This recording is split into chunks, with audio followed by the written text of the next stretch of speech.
uma aula de montagem de diagramas ladder no software Click02. Nós vamos utilizar o software Click02 para implementar os diagramas de cada uma das funções booleanas que nós vimos nas aulas anteriores. Então, o nosso objetivo aqui hoje é apresentar a forma de montar e o funcionamento das lógicas booleanas que nós vimos nas aulas anteriores. A função seguinte, que nós vimos nas aulas passadas, é a função chor.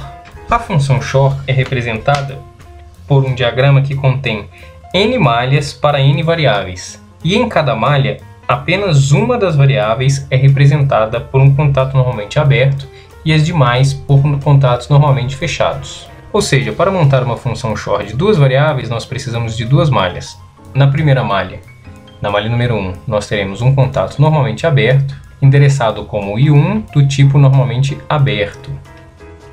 Teremos um segundo contato, endereçado como i2, porém, como já temos um contato do tipo normalmente aberto, os outros são do tipo normalmente fechado. Aqui, no caso, apenas um. Na segunda malha, como são duas variáveis, teremos as mesmas variáveis, porém, neste caso, teremos a variável i1, agora endereçada como normalmente fechado, já que na primeira malha ela está endereçada como normalmente aberta, e a variável i2 também endereçada a i2, porém neste caso como normalmente aberto, já que na primeira malha ela está endereçada como normalmente fechada. Colocamos essas duas malhas em paralelo e acionamos a saída desejada.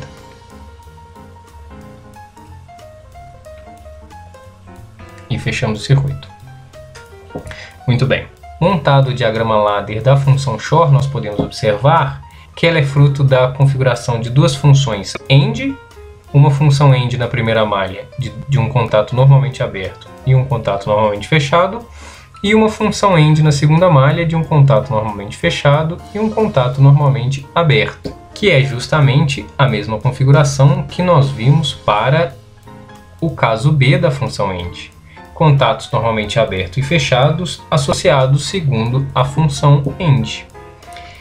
E temos também uma função ou que relaciona essas duas malhas, a malha número 1 e a malha número 2, associadas segundo a função ou.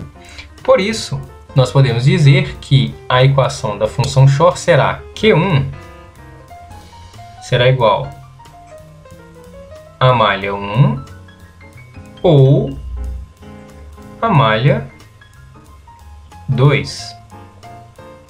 Porém, a malha 1 é igual a I1 e I2 barrado. E a malha 2 é igual a I1 barrado e I2.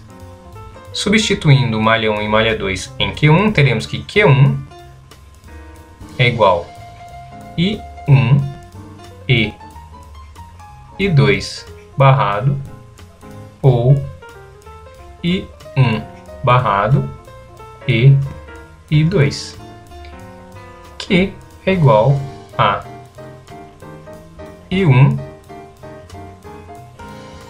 ou exclusivo I2. Ainda nas aulas anteriores nós vimos que a saída da função chor será verdadeira se uma única e exclusiva entrada for verdadeira. Então, analisando o funcionamento do diagrama, nós teremos que, para o caso em que as duas entradas são falsas, a saída deve ser falsa. Para o caso em que as duas entradas são verdadeiras, também a saída deve ser falsa. Porém, para o caso em que apenas I1 é verdadeira, ou seja, única e exclusivamente I1 é verdadeira, a saída deve ser verdadeira. E para o caso em que única e exclusivamente I2 é verdadeira, a saída deve ser verdadeira. Ou seja, realmente essa é uma configuração válida para a função ou exclusiva. E a última função que vimos na aula anterior foi a função XNOR, ou função não ou exclusivo. E a função não exclusiva para duas variáveis é representada por duas malhas, uma das malhas apenas com contatos normalmente abertos e a outra malha com contatos normalmente fechados.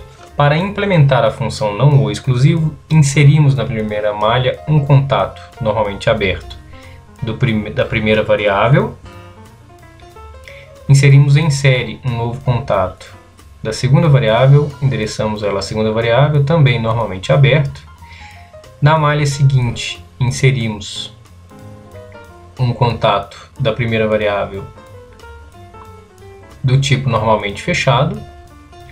Em seguida, inserimos em série um outro contato da segunda variável, endereçada como segunda variável, de um contato do tipo normalmente fechado também. E fechamos e colocamos as duas malhas em série e fechamos o ramal acionando a saída desejada, que no caso é a saída Q1. Assim como anteriormente, nós percebemos aqui que nós temos duas funções implementadas, duas funções AND, uma de dois contatos normalmente abertos e outra de dois contatos normalmente fechados, e uma função OR relacionando essas duas malhas para o acionamento da saída Q1. Não por acaso, nós podemos perceber que a primeira malha é justamente a mesma configuração da função AND, no caso A, e a segunda malha é a configuração da função AND, no caso C. E a equação da função XNOR será dada por Q1 é igual a malha 1 ou malha 2. Porém, a malha 1 é igual a I1 e I2, como vimos, e a malha 2 é igual a I1 barrado e I2 barrado. Logo, nós temos que Q1 será dado por I1 e I2 ou I1 barrado e I2 barrado, que será igual a I1 ou exclusivo I2 barrado. Como vimos nas aulas anteriores, a saída da função não ou exclusiva será verdadeiro caso não haja uma única e exclusiva entrada verdadeira.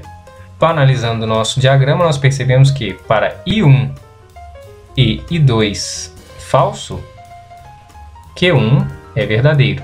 Para o caso em que I1 e I2 são verdadeiros, Q1 é verdadeiro.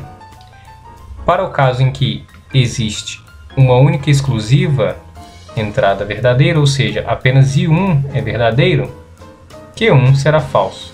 Para o caso em que apenas I2 é verdadeiro, Q1 também será falso. Ou seja, esta é uma configuração válida para a função booleana não ou exclusivo.